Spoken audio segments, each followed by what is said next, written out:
মহিলাদের ঘাড় ব্যথা, পিঠে ব্যথা, কোমর ব্যথা এগুলা বেশি হয়। আল্লাহর রহমতে তো আমি এখন 70% আমি সুস্থ। ওনারা ব্যায়ামের মাধ্যমে, কোনো মেশিন নাই।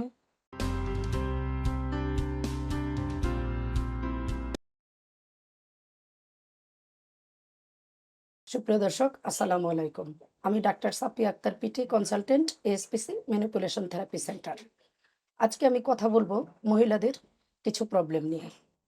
যেমন মহিলাদের ঘাড় ব্যথা, পিঠে ব্যথা, কোমর ব্যথা এগুলো বেশি হয়। এর মধ্যে আমরা জানি পিঠে ব্যথা হয় কম, কিন্তু সারে দেরি করে।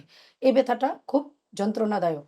এই যে তাদের যে পিঠে এবং ঘাড়ের ব্যথা আহ, বেশি হয় এবং দেরি করে সারে এবং বারবার রিকারেন্ট হয়, এর কিছু কারণ আছে। প্রথম কারণ হচ্ছে তাদের প্রতিদিনের কাজের যে ধরন, সেটা কাজের যে পজিশন।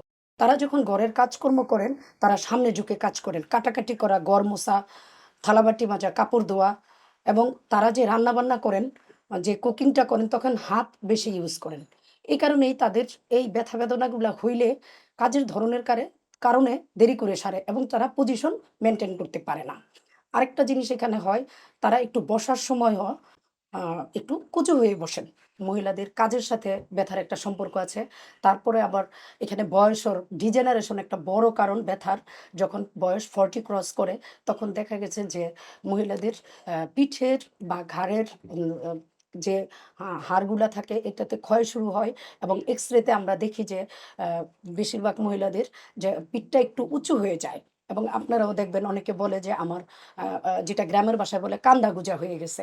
এটা এই বয়স এবং বসা, এই দুটা কারণেই কিন্তু হয়। এবং হরমোনাল চেঞ্জের কারণে মহিলাদের কিন্তু ডিজেনারেশনটা বেশি হয়। এই কারণে, এবং কাজ এবং হরমোনাল প্রবলেম, ডিজেনারেশন, এই জিনিসগুলো মিক্স আপ হয়েই কিন্তু তাদের ব্যথা বেদনাগুলো বেশি হয়। এই ধরনেরই একটা রুগী আমাদের কাছে আসছে। চলুন আমরা শুনি তার কি ধরনের প্রবলেম ছিল, এখন উনি কিরকম আছেন। আসসালামু আলাইকুম, আমি রেহানা বেগম। আমি চট্টগ্রাম থেকে আসছি। আমার পিঠের ব্যথা ছিল, কোমরের ব্যথা ছিল, ঘাড়ের ব্যথা ছিল। আমার এই ঘর ঝাড়ু দেওয়া, মনে করেন কোটা বাসা করা, রুটি বানানো, এগুলো করতে আমার কষ্ট হইতো। এখন আশা করি আল্লাহ দিলে সব কিছু আলহামদুলিল্লাহ ভালো। ভিডিও পাইছি, এখানে আসছি, ওদের সাথে যোগাযোগ করে আমি এখানে ভর্তি হয়েছি। আল্লাহর রহমতে তো আমি এখন 70% আমি সুস্থ। ওনারা ব্যায়ামের মাধ্যমে, কোনো মেশিন নাই, এখানে ওরা হাতের ব্যায়ামের মাধ্যমে থেরাপি দিয়ে সুস্থ করে।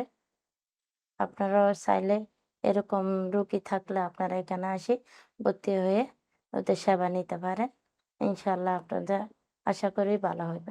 এই যে পিঠে ব্যথা বা ঘাড়ের ব্যথার রুগীটা আমরা দেখেছি, তাহলে তার চিকিৎসাটা কি ধরনের হয়েছিল, আমরা কিভাবে তার চিকিৎসা করেছি?